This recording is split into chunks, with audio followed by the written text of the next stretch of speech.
Hello, listeners. Been wondering how you can help the show? Probably not. But here are 5 things you can do. 1. Subscribe. Support the show by clicking the subscription link in the show notes. 2. Review on iTunes, on our website, www.afraidofnothingpodcast.com, or on whatever app you listen to. 3. Donate. When you go to our website, click the cute coffee cup icon. Or in the show notes, click the subscription link. 4. Share. Sharing really is caring. Tell your friends and even your enemies to check out the show. 5. Watch. Wait a minute, it's a podcast, not a movie. Actually, it's both.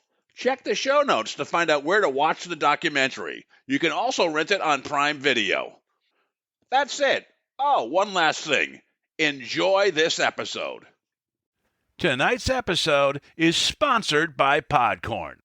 And also a request. Like, subscribe, and review the podcast. I'll be uploading them on a regular basis in 2021, every other Wednesday. So at the crack of midnight on Tuesday, you'll have a fresh episode every other Wednesday. Thanks again. Like, subscribe, and review. And now, on to tonight's show. With our most popular episode of all time, we bring back Rob Guttrow to discuss his new book, Pets and the Afterlife 3. In a world where nothing is known, nothing is certain, reality is not real. Wake up! Be afraid of nothing. I'm Bob Heskey. Robert. The host with the ghost. This is my podcast, based on my paranormal documentary, Afraid of Nothing. Each episode, we talk to people who see life and the afterlife through a different lens. Join me. Who is this large man? And what's he doing in our bedroom? As we lift the veil and open our minds to see beyond our eyes lie. This is Afraid of Nothing. Nothing.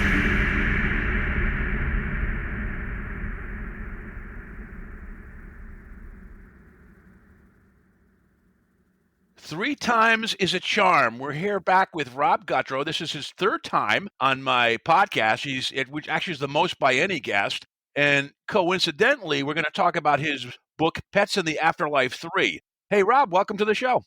Hi, Bob. Thanks for having me back. It's good to be back. Yeah, always love having you. We were talking before the show.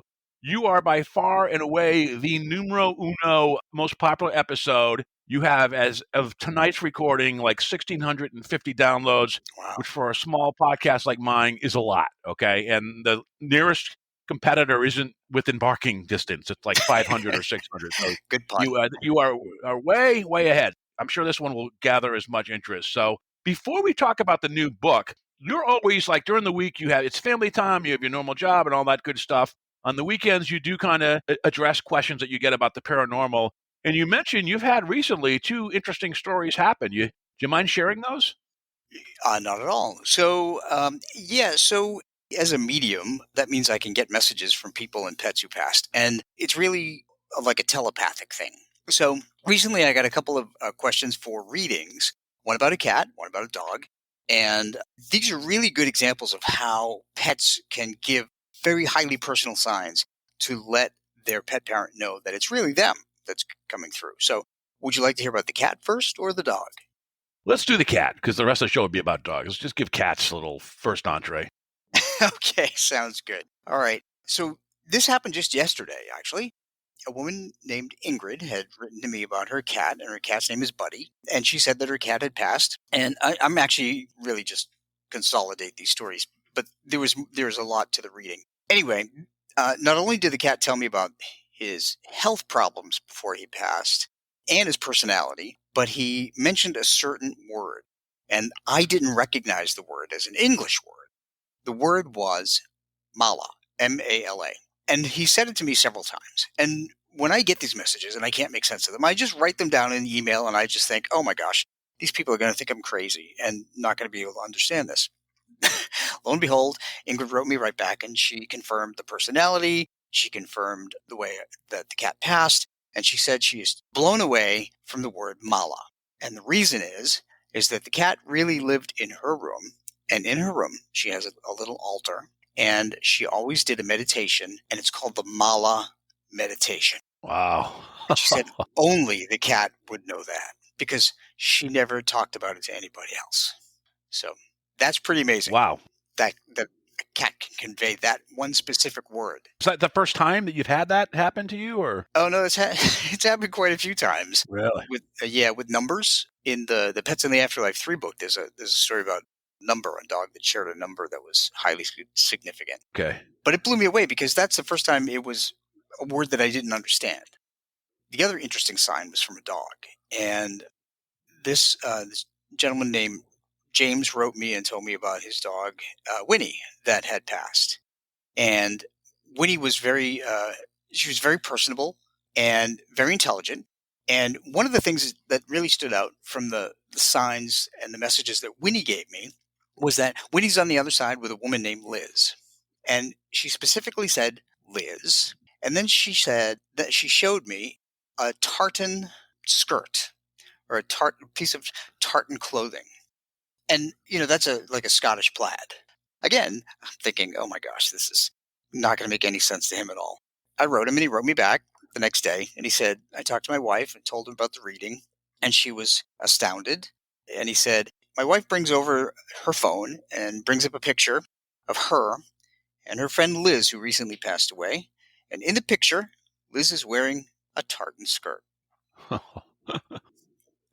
That is great. He was pretty astounded. So was I. So, these are just odd things to me. I mean, they mean nothing to me. But pets are so observant that they can convey the most intimate details to let us know that they are there. Yeah, those are incredible. You have a lot of great stories in your new book as well. I just downloaded it last night. I've been kind of devouring it. It's called Pets in the Afterlife 3. And I know you've been asked this probably on many other podcasts, but just for our audience, how is this book different from the prior two books? Well, this book is different because it focuses only on messages from dogs. The other books focus on messages from dogs and cats, some birds and some horses. The first book contains more of the science. Because I'm a scientist at my day job, science is really important to me. So the science of behavior, the science of learning, and also science that has proven that dogs and cats have the same emotions people have. So I cite all of those studies in the first book, and then I summarize them in book 2 and 3. Book 1 also contains chapters from 3 mediums that had experiences with their dogs. And one of them is Ruthie Larkin, one of your past guests and my personal friend. Yep. How she had messages from her dog, Boston. Pets in the Afterlife 2 contains stories from readings that I did and also from personal events that happened to people that shared them. And Pets 3 is a combination of those kinds of stories, my readings and other events that have happened to people. But this one focuses on dogs because I'm a dog dad. You wrote this during 2020, which was kind of especially hard for you as you lost 2 dear pets during that time. So was writing this book kind of an emotional process? Was it cathartic or kind of both when you did it? It was both. But I will tell you the hardest 2 chapters I had to write were about the passing of our 16-year-old Dachshund Franklin and our almost 16-year-old Weimaraner Dolly. And we lost them in May and October, respectively. So it was only 5 months between the time the two passed. And both of them actually passed because in their old age, a disc slipped out of their spine and rendered their back legs useless. And they were incontinent. And the Dachshund was in pain. So we had to do the right thing. Yeah, they are both memorialized on the cover of your book. Let's just take a quick moment and do a shout out for the artist who did the cover for your book because it's awesome. Yeah, covers by Lisa, or Got You Covered. I gave her like 50 pictures of Franklin and Dolly, and I told her I wanted a picture of what looked like a rainbow bridge.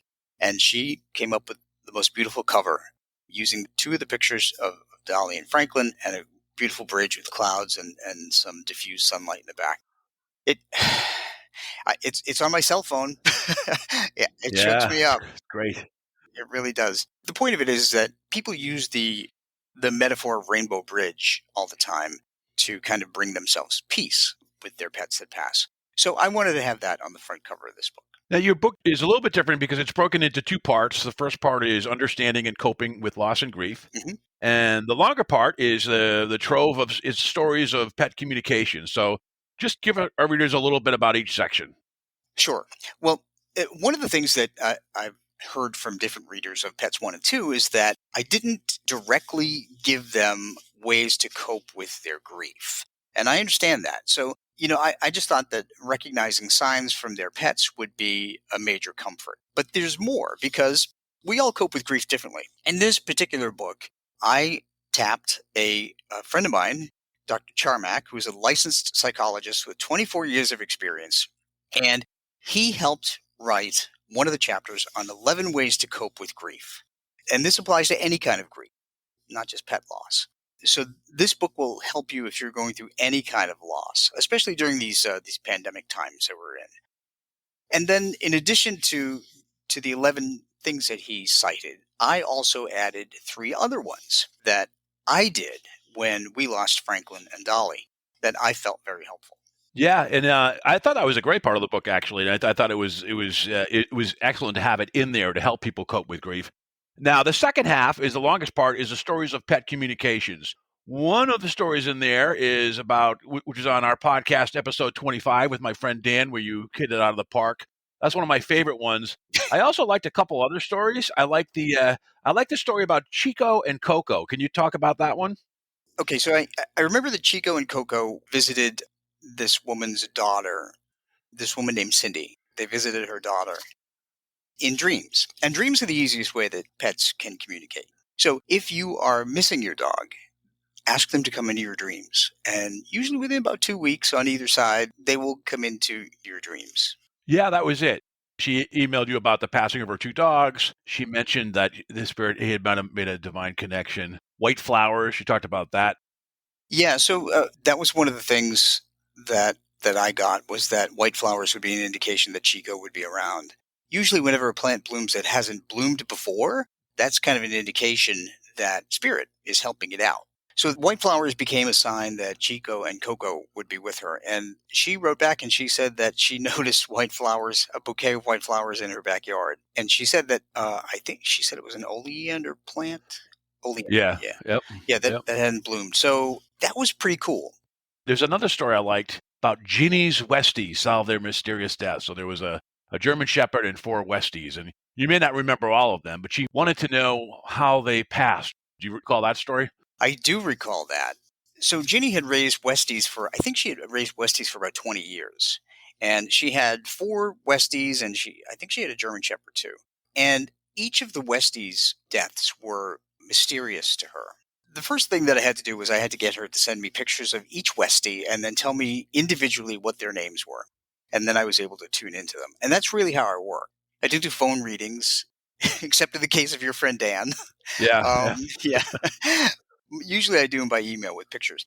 So she sent me them one at a time. And she told me that all of her dogs died in a strange way. There was Kisser, Buddy, and Baby. And she wanted to know what happened to them. And she said Kisser was found dead on her back steps. It was 6 years before. So she said that she had left her dogs with a roommate and that one of the dogs wandered off and didn't come back. And I believe that was Buddy. Yep. Yeah, they found Buddy in the bushes. But Buddy was still alive. And when they took Buddy to the vet, they couldn't save Buddy. And I think Buddy passed in her arms. But she didn't know what happened to him. Another dog died of kidney failure. Yep. And she said that she thought that was odd too because the dog was healthy just 2 months before. So she didn't really understand what had happened. So her first dog, Kisser, came through to me and said that he passed from eating a poisonous plant. Now, this is a message that I've gotten before from dogs. I think Clancy was a Cocker Spaniel puppy. Clancy's in book 2. And Clancy showed me that he was eating plants in the backyard. When I sent that list of SPCA poisonous plants to dogs to Clancy's mom, she was able to identify several of them. Same thing here with Ginny. So Ginny was able to identify some of them. So that's a warning to all pet parents, really. The other Westie that came through to me told me that he was bitten by a snake. So in my email, when I told Ginny that, my email, I asked her if there were snakes where she lived. And of course, I have no idea where these people live. Absolutely no idea. They just write me and tell me that their dog passed and what happened. And so she said that it made perfect sense to her because she lived in a house that was on 9 acres of land.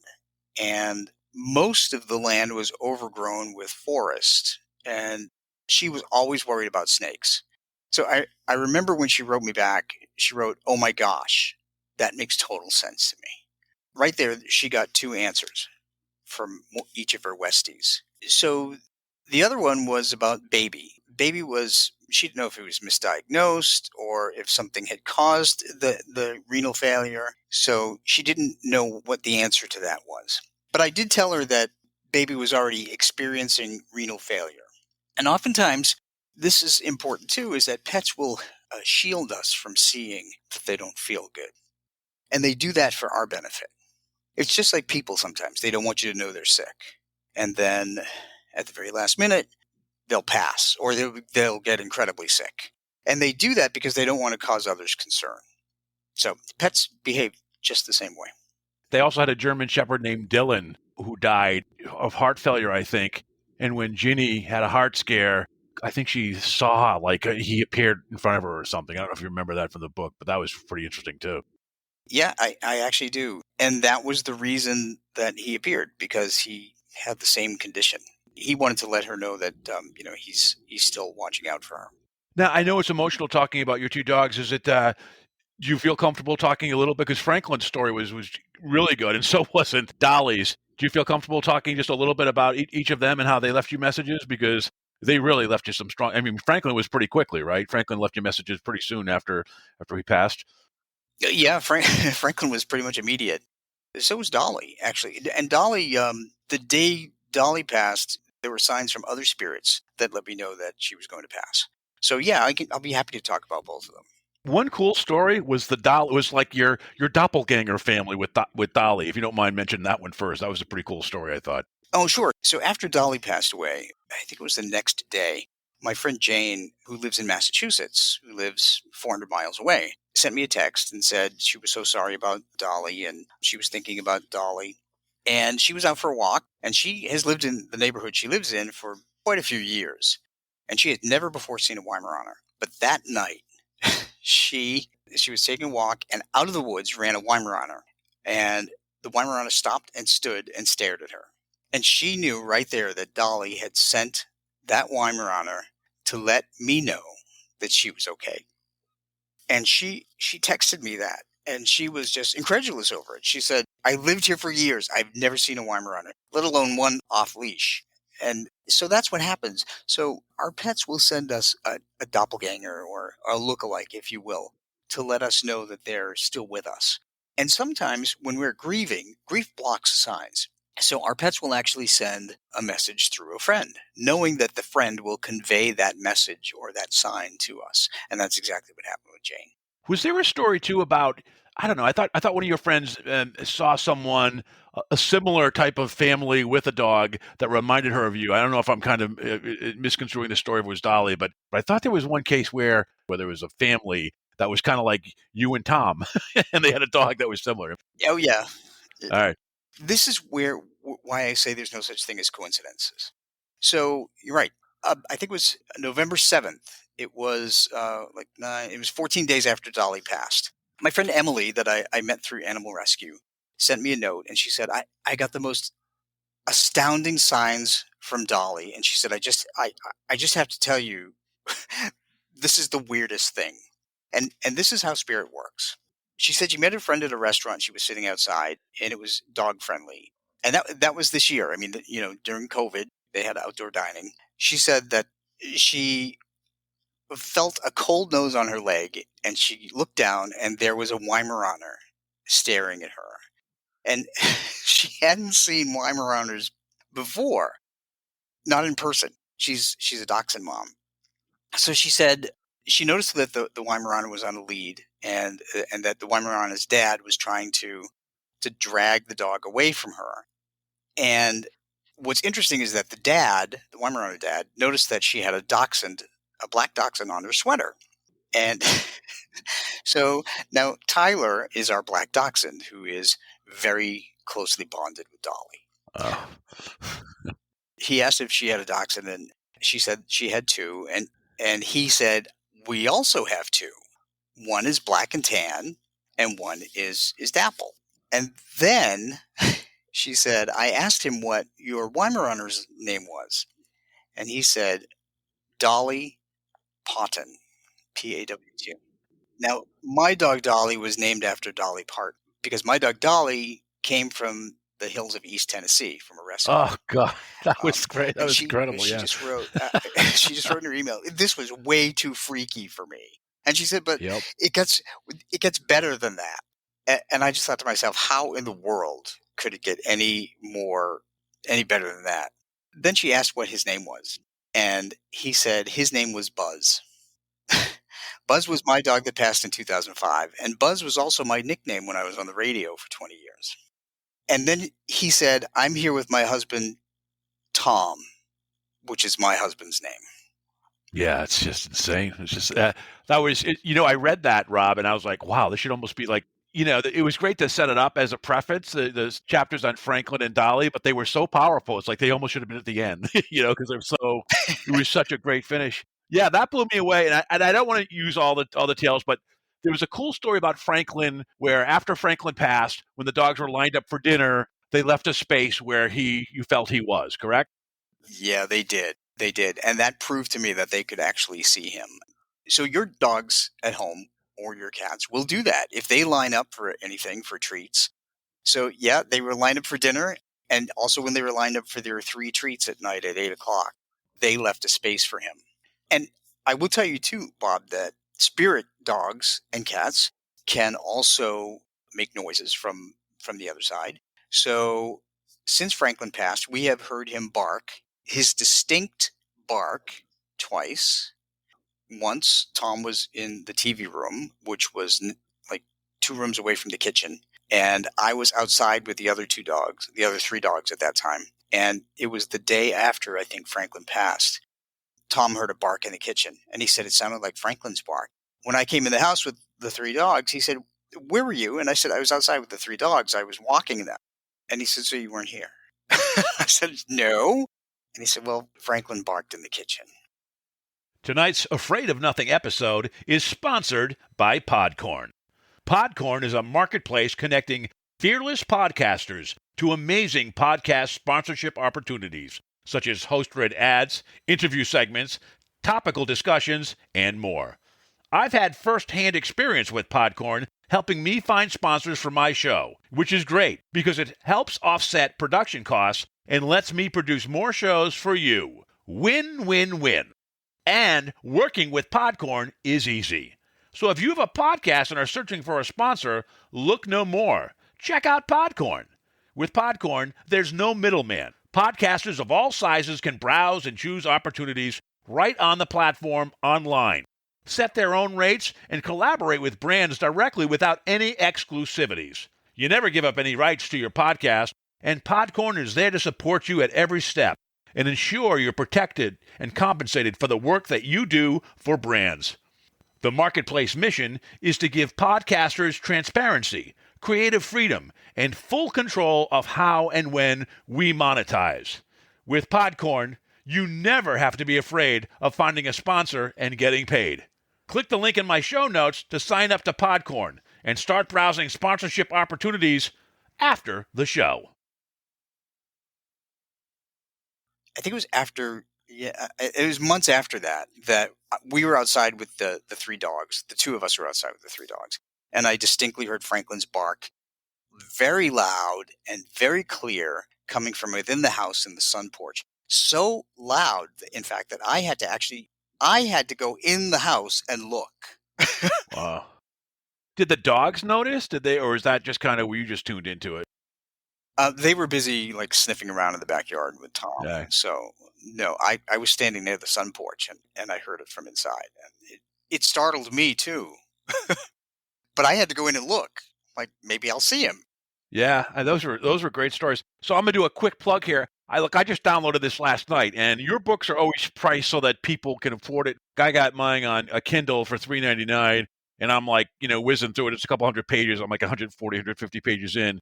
Really can't recommend it enough. Not just because it's such a cool topic and pets are so important to people, but it's really, I mean, the idea that you have the grief aspect up front, which people need, and a lot of people that share these stories, they're just so, I mean, you bring a lot of relief to them, and that's got to be the best thing. Not only that you are correct, like you were with Dan, but I mean, the other part, Dan's like this kind of macho guy, and he's like, he was literally almost in tears, and it was with him for like days afterwards when he had that reading with you. So that's just got to be such a cool part of what you do. I know it fills up your weekend, but it's got to be so cool to have that impact on people. It really is. And I wrote these books purposely to teach people that they can look for their own signs. They really don't need a medium. All they need to do is have an awareness. And they can do that by reading these books and these different stories and figuring out all the different ways that pets communicate.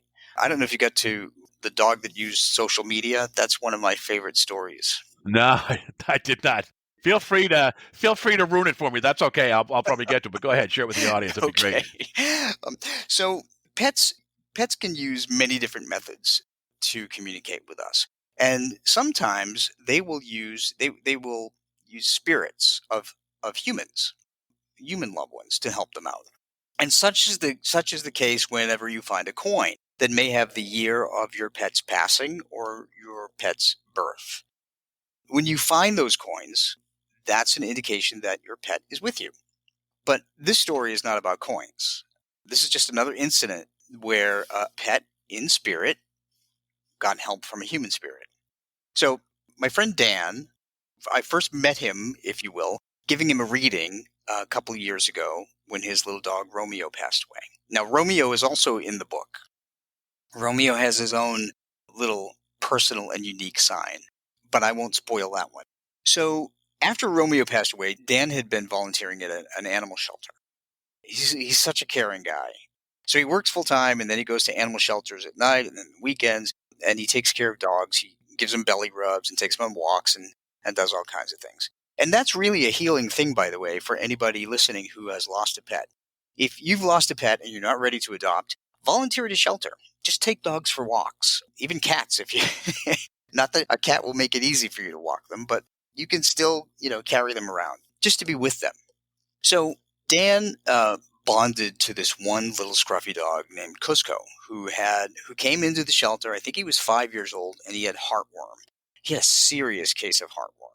So he was being treated for that. So this is also a lesson to everybody to put your dog on heartworm preventative because it can be fatal. Anyway, when COVID hit almost a year ago and everything shut down, the shelter had to basically close. And what they were trying to do is trying to get everybody to foster one of the dogs in the shelter so that they didn't have to have any dogs in the shelter there. He said he couldn't because he works 10 to 12 hours a day. So there was a family that decided to take Cusco in. And he was fine with that, but he still missed that little dog every day. It turns out it does not have a happy ending because over the summer, Cusco passed away from heartworm damage. The damage was so great that he never recovered. But Dan always felt a special bond to this little dog, even though he didn't adopt the dog, but he was the one that gave the dog all the attention. So the shelter put together a little video advertising the different services at the shelter and how to adopt dogs and cats and so forth. And this is where Cusco got some help with social media. And there's no such thing as a coincidence when it comes to spirit. Dan happened to see that video on his Facebook page, and it was stopped. When it came up, the picture frozen on it was that of Cusco, who had passed away months before. And he said, and he wrote me, and he says, "Oh my God, is this a sign?" And he said, "Can you watch this video?" So now that picture didn't come up for me when I brought the video up, by the way. That freeze frame didn't come up for me. And as it turns out, Cusco was featured in the video I think it was 1 minute and 37 seconds or something like that. Yeah. And for anybody that uses social media and freeze frames, you know that usually it's the first couple of frames on a video that are the one that shows up first and is still. Yep. Yeah. Not so with Cusco and Dan. And I told Dan, I said, man, your Cusco is getting some help from a human spirit on the other side to let you know that day that he's still very much with you. Yeah. Mhm. And that brings up another thing. You mentioned a lot of times there is someone on the other side that meets pets, that's human. Mhm. And a lot of times there's a human entity that helps pets because maybe they haven't figured it out, who knows, how to connect with their human counterparts on the other side, correct? Absolutely. And it could be human or it can be animal on the other side. But somebody who is in your family. By the way, it does not have to be somebody that you met in life. It could be a great great grandmother that passed long before you were born. So, Now, in your book, you have this science background, right? You mentioned the scientific studies in the prior books. Mhm. I just want to bring out a couple things just to remind some people because I think some are cool and kind of surprising. Somewhere in the book you talked about when someone felt cold air around them, and you being a scientist, you mentioned you said it was energy and it slowed down the air molecules or something to that aspect. Could you talk about that? Why we feel cold air when a pet is near us? sure. So that's a theory that I came up with. I haven't heard anybody else talk about it. But scientifically, when you look at the paranormal, if you watch those ghost hunting shows and so forth, they'll always say there's a cold spot here. Perhaps there's a ghost, or maybe there's a spirit, one who crossed over. But they never explained why. They never explained why. But as a scientist, I thought about this, and fast moving molecules of air are warm air. So if you go down to Florida, those molecules of air are bouncing all over the place. If you come up to the northeast, Massachusetts, for instance, right now, those molecules of air are barely moving. Boy, you're right. You've hit that right. Yeah, with the Arctic air in place. So what happens, my theory is that because spirits and ghosts are beings of energy, they need energy in order to manifest, to get strong enough to give us a message. So what they do is they take the energy of motion, the energy from the motion of the molecules, and by taking that energy out of the equation, they slow the movement of those molecules down. So it goes from warm air to cold air, only in the spot where that entity is. Does that make sense to you? Yeah, and if I recall, I think it was Franklin that did this to you, correct? I mean, you kind of felt his presence early on. Yeah, you have a great memory. I'll tell you that. Well, I just read it yesterday, so it's not that great, but yeah. Oh, okay. Well, I lived through it, and I have to think about it. But yes, the night that Franklin passed, it was May 8th, 2020. We were lining the kids up for 3 treats, and I was in the corner of our counters, and that's when I announced that there would be 3 treats. I call it 3 treat time. And as soon as I said that, suddenly it got so cold right where I was standing. I got goosebumps. And I looked at Tom and I said, "Why is it so cold?" And he says, what the heck are you talking about? And I said, "It's freezing right here." So I had to go get a sweatshirt rather, to put over my t-shirt. And I was just freezing. And then I realized that it was Franklin, because right after that is what you mentioned. The other 3 dogs lined up and they left a space for Franklin. Oh, that's so cool. Yeah. You mentioned that when we die, we have a choice to become a spirit or a ghost. Do you mind just, educating again, what's the difference between a spirit and a ghost? Yes. And also, when dogs die, they tend to, almost all of them, become spirits, and why you think that is. Sure. I'll be happy to touch on that. So the foundation of my very first book, which is Ghosts and Spirits, is an idea that I came just from observing my interactions with those on the other side. And in the paranormal field, people have often referred to ghosts as either ghosts or spirits. And I just thought, you know what? That's not right, because the ones that have crossed over have to have a different name. We just can't call them like entities or our loved ones or whatever, because it doesn't really identify what they are. So what happens after we die is that the energy, the physical energy that's within us, couples with memories, personality, and knowledge. That energy and consciousness makes a choice to stay here, and that would be a ghost. They stay at a fixed location of their choosing, usually one that they're familiar with, like a home Or in the case of a sudden death, maybe at a hospital or a prison or on the side of a road where they died in an accident. Ghosts are earthbound. Spirits are that same energy that crosses over and joins the energies of the cosmos or heaven or the other side, basically. There's also another difference, Bob, and that is the energies that they use. There's a similarity and a difference. Similarity is that they both use physical energies of heat, light, water, and electricity. For instance, if you are on a paranormal investigation, you may see all the batteries drain in your flashlight. That's an earthbound ghost absorbing all of the energy in those batteries. Spirits can do that too.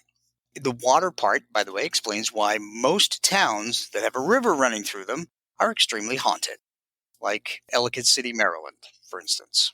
Very haunted. They also use emotional energies. And here's the difference. Ghosts use negative emotional energy to get strong enough to communicate. That's fear, anxiety, depression, anger, things like that. Spirits use faith, love, and hope. So therein lies the difference. They're both beings of energy. They both use the same physical energies. They use different emotional energies to get strong enough to communicate. And what was the second part of your question? A very high percentage that you felt of dogs make the choice to become spirits versus ghosts, where it's probably not as high as for humans. And I just wondered what your hypothesis was why that is. Two things. Although our loved ones will be on the other side calling us to cross over into the light, humans are a lot more stubborn. Pets, on the other hand, they are more emotive and more sensitive, and they can sense love and peace and kindness. And they willingly go to people that show love and peace and kindness. They tend to be a lot less stubborn. I mean, granted, some of them are stubborn, like dachshunds can be very stubborn in life, but ultimately, though, they are of pure heart. So they know where the best place is.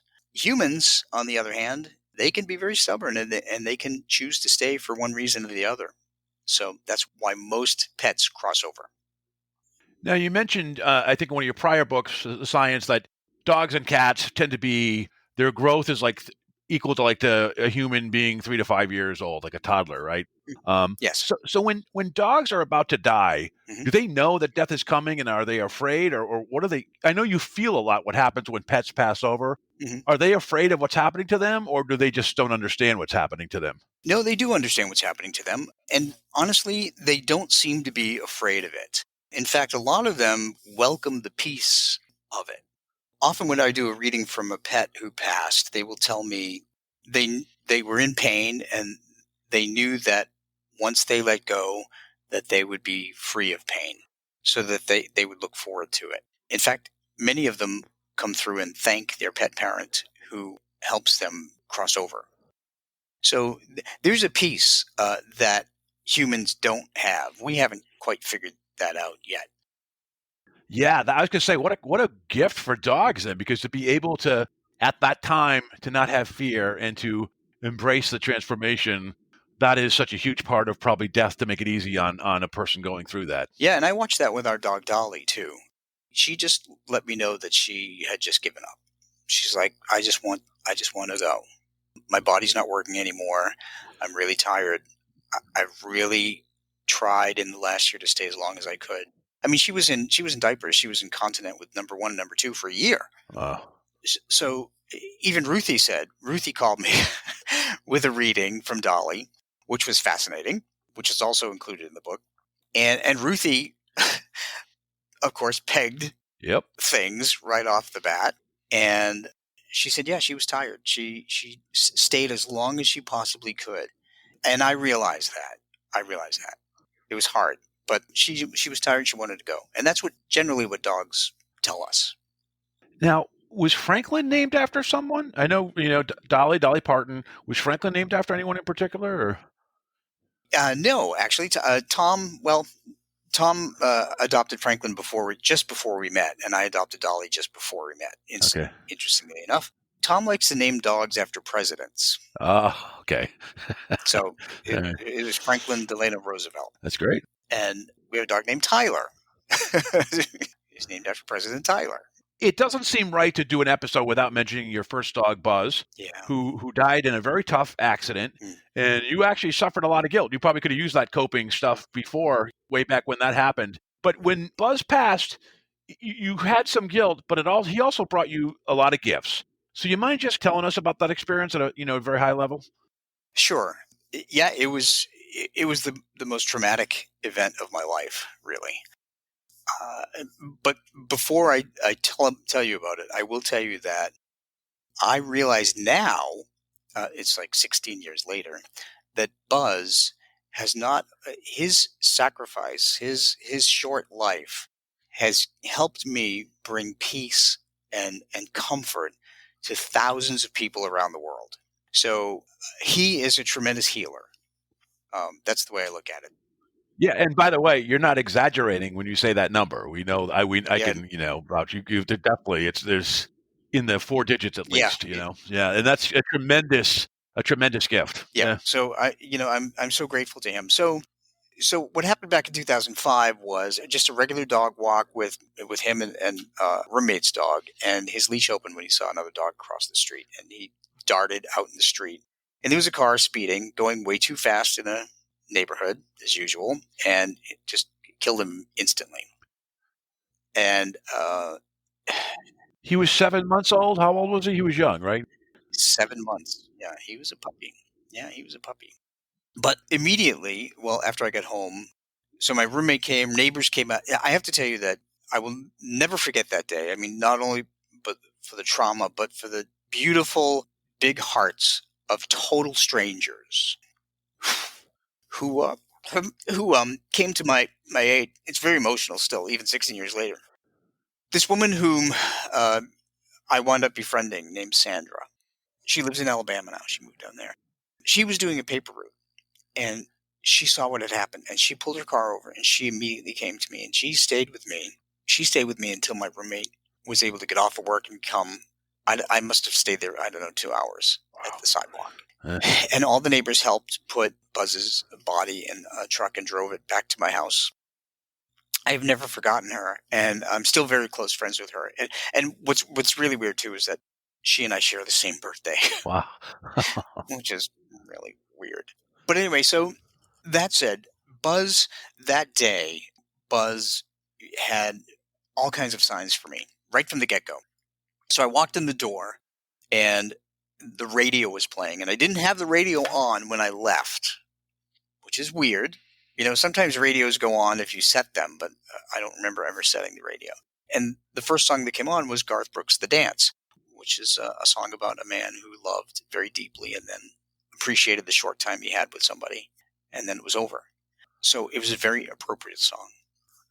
The next thing I clearly remember is that I drove Buzz's body to the vet, and some friends of mine met me there, and we all stood in the parking lot as the vet took him in and prepared him for just a final goodbye. And spirits can move things, and I didn't think about any of this stuff. I didn't know any of this stuff. Buzz taught me all this. We were standing next to a trash can with a lid firmly on. There was nobody else around, nothing, and the lid popped up, probably shot in the air about 4 feet.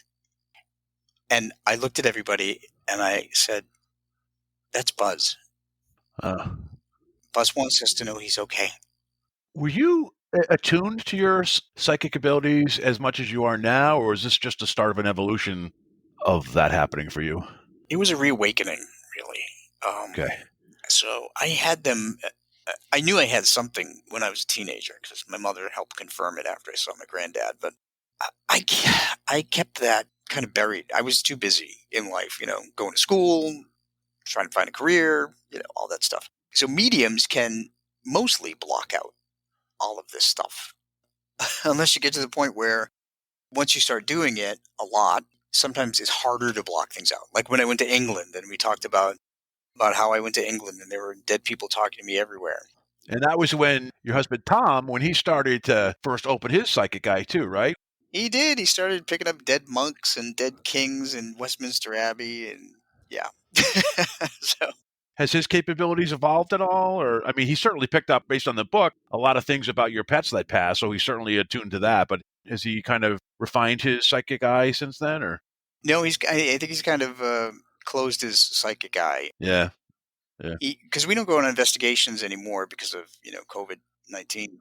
Yeah, so he's been kind of out of practice, and he's found other things to occupy his time, and that's what happens. If we have this gift, we can either continue to use it, and that kind of refines it, or you just kind of get preoccupied with other stuff. Yeah, it's for the interview before this one. I interviewed a medium who stopped doing it because it's a medium who stopped. And I kind of asked her the question. She's still actually, it's wide open. I mean, she's wide open to stuff. She stopped doing the mediumship just because people were such a pain in the ass. Yeah. Their expectations, it was like expecting your car to be tuned. They expected a lot of stuff without, just to be handed to them without like doing any interpretation or whatever. So it was kind of interesting. She stopped doing it because it was just kind of the clientele was just getting to be people that weren't really people that she really wanted to be dealing with or helping. But she still has that capability, and it's with her all the time wherever she goes. Yeah, so I will say that is a danger, that if you are medium, that sometimes people will want to take advantage of you. And fortunately, they've been very few and far between. I will say that all of my friends have been extremely respectful, and they never pressure me. I mean, I will offer to help them or give them a reading or whatever if I can, but I haven't run into that. I think in my entire life, I think there was only one person that I didn't know. Wow. They kept sending me nasty emails starting on a Monday, and I only do readings on the weekends. And it was every day.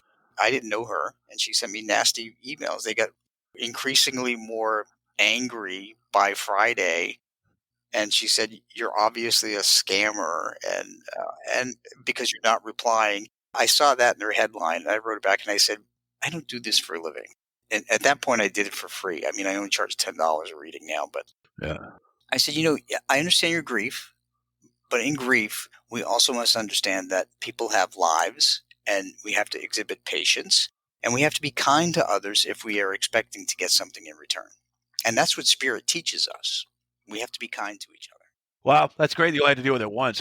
Just some more questions if you don't mind. Do dogs see ghosts? Do dogs, do they see ghosts? Which I know their hearing is super. That's another thing too. I mean, which is the strongest sense for dogs? Do they see ghosts? Do they hear them? Do they smell them? Which is the main sense for them for picking up spirits? Really, dogs are scent oriented, but they do see them and they do hear them. And some of the things that I've written in all three books are that dogs do have the ability to sense them. I think it was in book 1 that there's a story about how I took Dolly, my Weimaraner, before she passed, on a paranormal investigation, and she helped solve the mystery of one of the spirits that was actually visiting, because she mimicked exactly what it was, a dog in spirit, what the dog used to do when they came in the house. She went exactly the same place, so we were able to figure that out. But I explain about the different physiology that dogs and cats have, and dogs can see faster movement. They can see clearly up to 75 feet away, and up to 200 feet away, it's kind of blurry to them. So they have to be 75 feet to see it clearly. But they can see faster movement. If you're walking your dog, you might not see anything in the trees, but they can see leaves rustling or a squirrel moving, and we don't see anything. I can't tell you how many times what are you looking at? So spirits move at a faster vibration, and we use high-speed cameras in the paranormal field to catch those. But dogs can see them head on. Dogs can also hear them. In the paranormal field, we use digital recorders to pick up different frequencies that we can't even hear, that spirits may speak on. And if you think of a dog whistle, we can't hear a dog whistle, but they can hear it. In terms of scent, that's tricky because dogs are very scent oriented. If they've lost their sight, for instance, they can still maneuver around a house because they use their nose.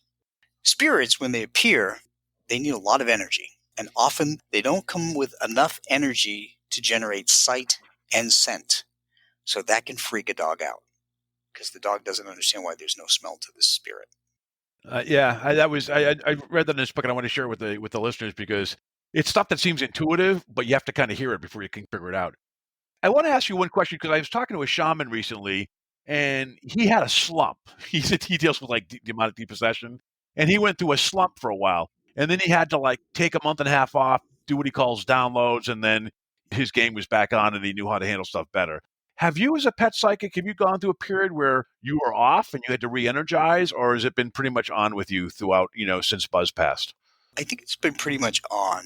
The only time that I can't get messages is when I'm physically sick. And I figured that out. In 2016, Tom and I took a trip to Italy that we've been hoping to go to forever. And I had what turned out to be impacted and infected sinuses that were clogged. And I couldn't smell anything. And I went there with a headache. And when I came back, I wound up having sinus surgery to drain my sinuses. Oh, And I God. was so not good and so sick throughout the trip that I couldn't sense anybody at all. So usually when I'm not feeling well.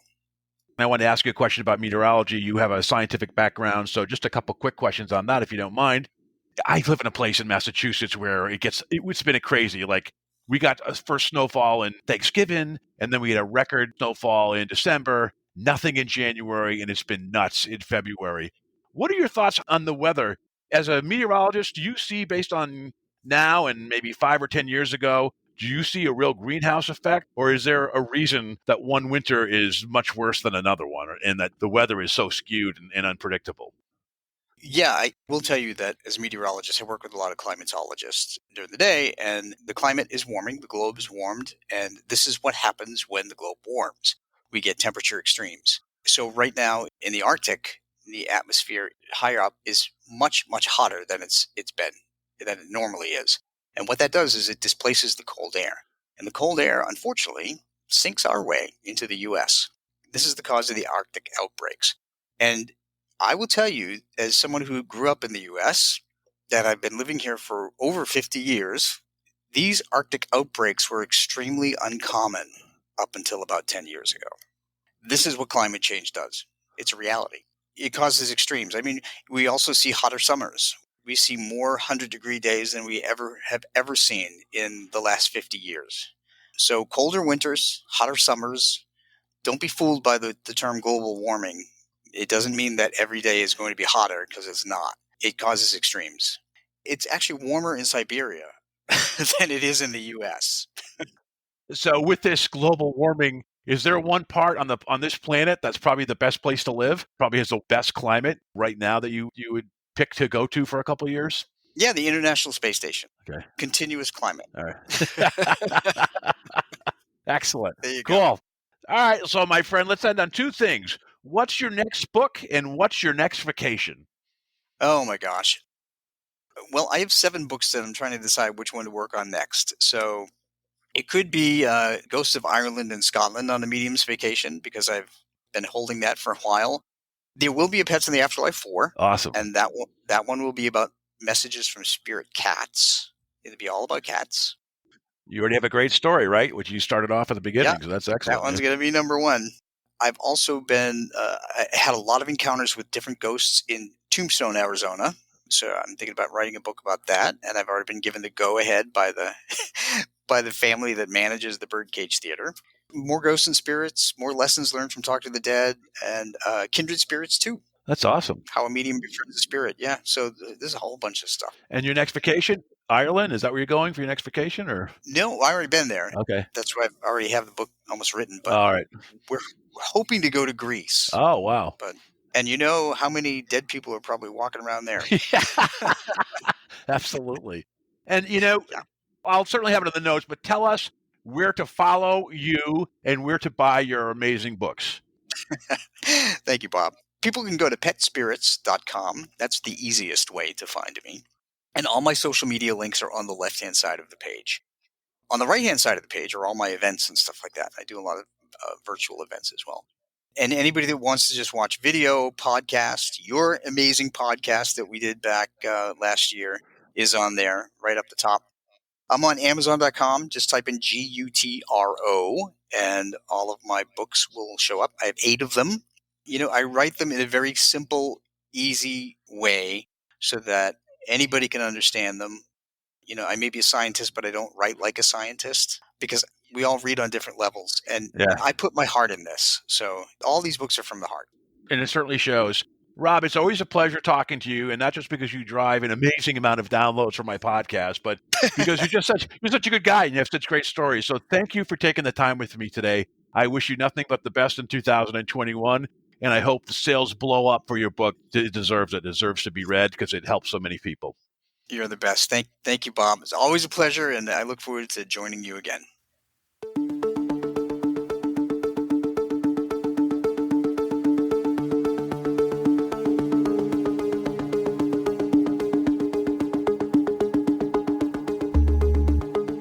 You've been listening to the Afraid of Nothing podcast. Please subscribe and like us on Facebook. Until next time, stay scared.